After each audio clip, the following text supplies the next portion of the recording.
The problem right now in most workplace cultures is that leaders push their authentic selves, their authenticity, onto their team members. And if you're not careful as a leader, your authenticity can become the behavioral yardstick by which performance becomes measured. And then everyone else has the choice to adjust and adapt, but most often feels the pressure to perform. So as leaders, rather than constantly pushing our authenticity onto others, we spend more of our time as in the adapted self. So we're adjusting and adapting. Does that make sense? Make some noise. Because that is such an important point. So for example, I favor directness. I'm a really direct communicator, which is very atypical for Indian brown girl and Canadian culture.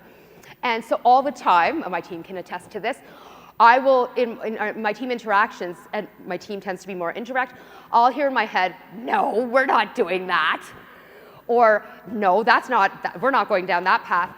And then I'll say to myself, okay, you can't say it like that. And so because like you want your team to like you and not leave you and be all alone.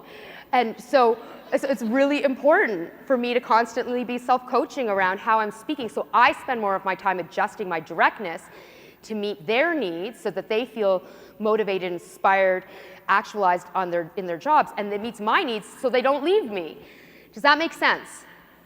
Okay, so after today, for all of you, I want you to think about where is it that you're adapting? Is there more room for you to come over to living more as your authentic self? And then for the leaders in the room, how can you spend more time adapting? And then the final thing I'll say, because I always get asked about this, is the difference between adapting and performing. What is it? Like, how do you know the difference? It's how you feel.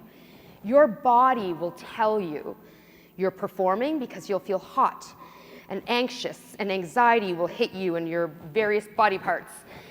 And you'll feel tense, whereas adapting still feels like you're in flow. However, the more we adapt, the more we adapt, the more we adapt, we can get sucked into the performing self funnel.